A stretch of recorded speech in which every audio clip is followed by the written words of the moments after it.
Hello दोस्तों, कैसे हैं आप लोग? क्या आपका भी एनटीपीसी का एग्ज़ाम चल रहा है अभी, ग्रेजुएट वाला? या फिर आपका एग्ज़ाम कुछ दिनों के बाद है या फिर 27 तारीख के पहले-पहले है? तो मैं एक सोर्स लेके आया हूँ, जिसको मैं खुद फॉलो करता हूँ और मैंने प्रूवन रिज़ल्ट देखे हैं। जैसे भी क्वेश्चन आ रहे हैं, जितने भी क्वेश्चन आ रहे हैं हमारे एनटीपीसी के, जो अभी पेपर हो चुके हैं, और कुछ जो सोर्सेज़ होते हैं जिससे क्वेश्चन पता चल जाते हैं कि कौन-कौन से क्वेश्चन आए थे, वहाँ से अगर मैं चेक कर पा रहा हूँ तो मुझे दिख रहा है कि बहुत सारे क्वेश्चन उसी सोर्स से आ रहे हैं। और वो बहुत ईज़ी भी है, आपको बहुत जल्दी लर्न हो जाएगा। आपका पूरा सिलेबस जो है 2 दिन के अंदर-अंदर जीके का जो सिलेबस होता है, वो पूरा आपको रिवाइज़ करवा देगा। तो वही सोर्स जो मैं फॉलो कर रहा हूँ, वो आपके लिए लेकर आया हूँ।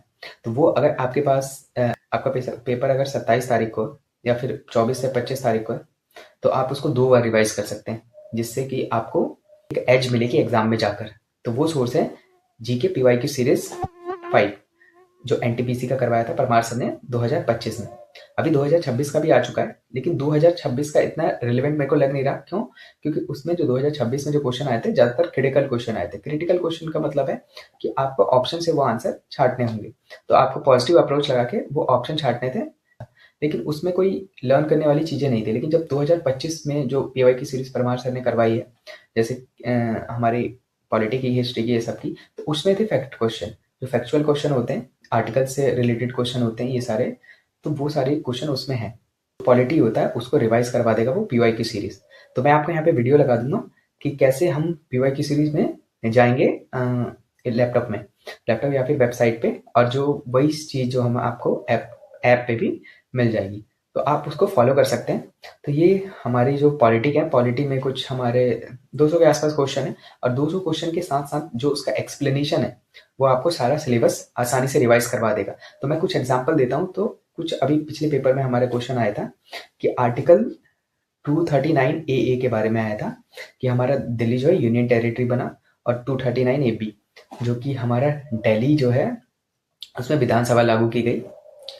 क्वेश्चन आया था हमारे पास कि हमारे जो जितने भी 3 लिस्ट हैं, जैसे स्टेट लिस्ट, यूनियन लिस्ट और कॉन्करेंट लिस्ट, तो ये कौन से आर्टिकल्स में? तो आर्टिकल 248, 249, 250, ऐसे ये आर्टिकल्स हैं।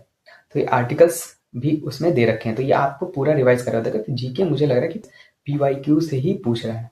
तो मैंने बहुत सारा जो पीवाईक्यू से मैंने उसको रिवाइज कर लिया है, 1 बार कर लिया है, 2 बार कर लिया है, मैं तीसरी बार चौथी बार कर रहा हूँ उसको।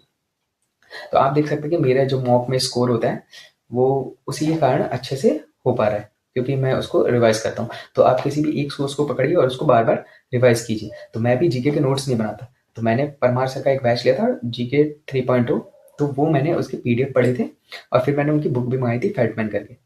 तो वो सारा मैंने बहुत बार पढ़ लिया है, लेकिन अब मैं इतनी बार पढ़ चुका हूँ कि अब मेरे को दोबारा उसको पढ़ने का मन नहीं करता। और वो भी बहुत सारी लेंदी चीज़ें होती हैं, और मतलब कि आपको पता चल जाएगा कि हाँ, ये तो मैंने पढ़ रखा है, ये तो मेरे को आता है, ये तो मेरे को आता है, ये मेरे को आता है। तो बार-बार बुक पढ़ने का कोई फ़ायदा नहीं है, ऊपर से उसमें टाइम भी ज़्यादा लगता है, इसलिए पीवाई की सीरीज़ फ़ॉलो कीजिए। और उसमें क्या है, क्वेश्चन के साथ आपको जो है उसका एक्सप्लेनेशन दे रखा है, और भी एक्स्ट्रा चीज़ें दे रखी हैं जो आपको फुल रिवाइज़ करवा देगी क्वेश्चन, पूरा सब्जेक्ट। ऐसे ही हिस्ट्री का भी है उसमें, बायो का भी है, फिजिक्स, केमिस्ट्री, आप उससे कर सकते हैं। लेकिन अभी जो पूछ रहा है, हमारा हिस्ट्री में सबसे ज़्यादा पूछ रहा है क्वेश्चन, जो पूछ रहा है आपका, वो पूछ रहा है हमारा सिंधु घाटी सभ्यता से। तो आप उसको अच्छे से तैयार करके जाना, सिंधु कहाँ से पाया जाता था, कौन सा धातु कहाँ से पाया जाता था, ये सारी चीज़ें अभी पूछ रहा है। ऊपर से वो पूछ रहा है कि ये वाला जो हमारा साइट था, वो नियोलिथिक था, मेसोलिथिक था, या पैलेयोलिथिक था। ये सारे साइट्स भी पूछे जा रहे हैं अभी। ऊपर से मैथ, अगर मैथ में आप देखना चाहें तो मैथ में क्या ही देख सकते हैं, मैथ में आप एवरेज क्वेश्चन देख सकते हैं।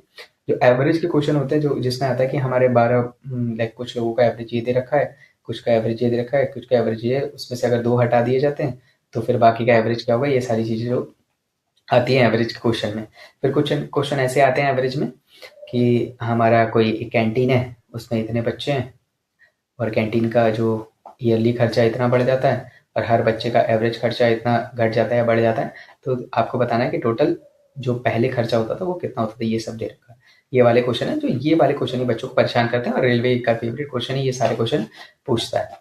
ऊपर से कुछ क्वेश्चन ऐसे आते हैं कि जैसे कि एक वस्तु है, उसको हमने इसके जो एक्चुअल सेलिंग प्राइस से इतने सेलिंग प्राइस पे बेचा, फिर तो उसको इतने का लॉस हुआ, तो फिर अगर हम उसके एक्चुअल सेलिंग प्राइस के इतने परसेंट कम में बेचे तो उसको कितने का प्रॉफिट होगा या फिर लॉस होगा, ये वाले क्वेश्चन आते हैं।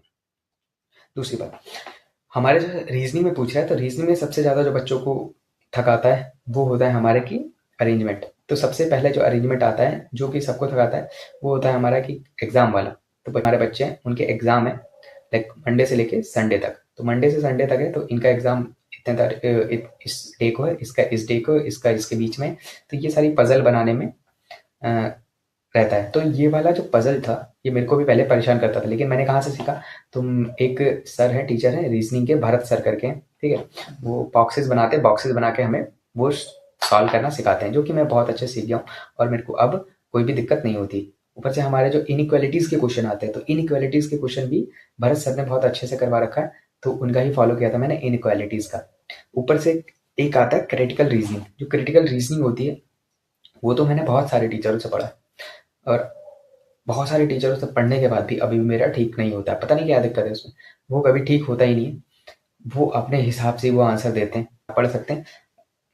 मेरा तो भाई कोई इतना तेज नहीं कि जो मेरे को समझ में आए, तो मेरे को ये समझ में आए नहीं। ऊपर से सर्कल के क्वेश्चन आते हैं कुछ, सर्कल में जो क्या होता है अरेंज कर देते हैं लोगों को और उनको बिठा दो और ये कर दो, ठीक है? तो ये तो नॉर्मल चीज़ें, रीजनिंग मैथ। अगर जिसका रीजनिंग मैथ स्ट्रांग है उसको जीके पे सिर्फ फोकस करना है, तो मेरा भी सिर्फ मेन फोकस है जीके पे। और मैं रोज डेली मॉक देता हूँ, तो आप मेरे मॉक स्कोर भी देख सकते हैं। मैं शॉर्ट्स में डालता हूँ अपने मॉक्स और डेली मैं मॉक्स देता हूँ। ऊपर से मेरा अभी जो है, अभी मेरा मेरा एग्ज़ाम जो है वो 27 मार्च को है, मेरा लास्ट डे एग्ज़ाम है और दिल्ली में ही है।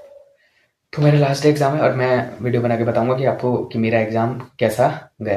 तो मेरा एग्ज़ाम कैसा गया, ऊपर से उसके बाद क्या है, तो उसके बाद है मेरा CHSL का मेंस। CHSL मेंस मेरा 10 अप्रैल को है और पता नहीं अभी कहाँ पे जाएगा सेंटर, क्योंकि मेंस का जो सेंटर दे रहे हैं पता नहीं क्यों दूर दे रहे हैं। जैसे CGL का मेंस जो हुआ था वो भी बहुत दूर दूर बच्चों को सेंटर दिया गया था। मेरा एक दोस्त था, उसका सेंटर तो उज्जैन गया था, दिल्ली का था, उसका सेंटर उज्जैन गया था।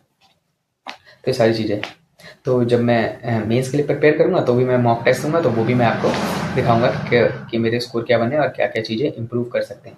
बाकी मैं और भी ऐसी वीडियो लाता रहूँगा जो कि आपकी हेल्प करेंगे, ठीक है? और बहुत सारी चीज़ें मैंने जो प्रिपरेशन में सीखी हैं, बहुत सारी चीज़ें मैं अपने प्रिपरेशन में सीखा, मैंने खुद से सीखा है। जैसे कि मैंने मैथ का जो एक ही कोर्स लिया था वो भी गगन प्रताप का लिया था।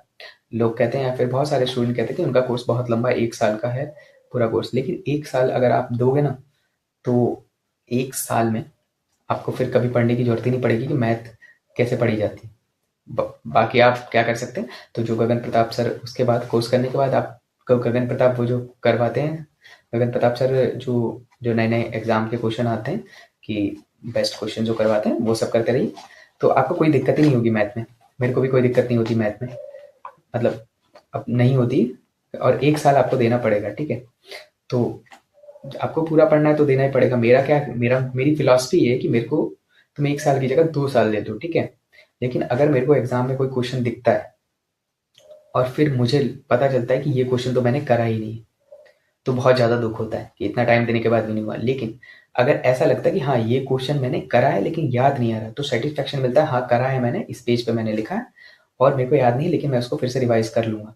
तो ये बहुत अच्छी चीज़ होती है। लेकिन आप आधा आधा पढ़ेंगे तो आपका टाइम वैसे ही वेस्ट हो जाएगा। आपको कहाँ कहाँ से क्या क्या चीज़ें आपको टॉपिक करने पड़ेंगे, तो कोई फ़ायदा नहीं है इस चीज़ों को, ठीक है? तो अभी तो हम क्या थे, हम तो जीके पे थे। तो जीके वाला जो मैंने बताया आपको ये सोर्स, तो ये सोर्स आपको क्या कर देगा, आपको 2 दिन में पूरा रिवाइज करा देगा। पूरा सिलेबस 2 दिन में आप रिवाइज कर सकते हैं जीके का, जो PYQ सीरीज से है। और इसमें से बहुत सारे क्वेश्चन आ रहे हैं और मैंने खुद नोटिस किया ये क्वेश्चन, क्योंकि मैं सारे क्वेश्चन देखता रहता हूँ। एक बंदा है जो यूट्यूब पे स्टडी फॉर यू करके है, वो क्या करता है सारे जितने भी क्वेश्चन होते हैं वो सब डाल देता है और उसके पास बिल्कुल एक्यूरेट क्वेश्चन आते हैं। बस उस ऑप्शन अलग होते हैं थोड़े से, लेकिन क्वेश्चन एक्यूरेट आते हैं। तो मैं उसी से चेक करता हूँ और उसी का भी मैं रोज देख रहा हूँ कि यहाँ से क्वेश्चन बन रहे हैं। ऊपर से करंट अफेयर भी आप परमार सर के पढ़ सकते हैं, उनकी एक PDF जिसमें टॉपिक वाइज करंट अफेयर है। तो आप किसी भी टॉपिक पे क्लिक करेंगे उस PDF में, तो आप उस टॉपिक पे पहुंच जाएंगे और आप करंट अफेयर वहां से भी पढ़ सकते हैं। बाकी जीके का तो मैंने सोर्स बता ही दिया। और मैथ रीजनिंग तो नॉर्मली है, अच्छी है, तो आ जाएगी आराम से। जो भी सीजीएल की तैयारी कर रहा है उसकी मैथ रीजनिंग तो पहले से ही अच्छी होगी, बस जीके जीके ही पढ़ रहा होगा मेरी तरह। और मैं भी जीके ही पढ़ रहा हूँ इतने दिन से। तो चलता हूँ, बाद में मिलता हूँ आपको। और जो भी मेरी प्रिपरेशन में जो भी डिफिकल्टीज आई हैं वो मैं आपको इस चैनल पर बताता रहूँगा जैसे जैसे टाइम मिलेगा। और तो आप इस चैनल को सब्सक्राइब कर लीजिए। बाय, फिर मिलते हैं दूसरे वीडियो में। Thank you.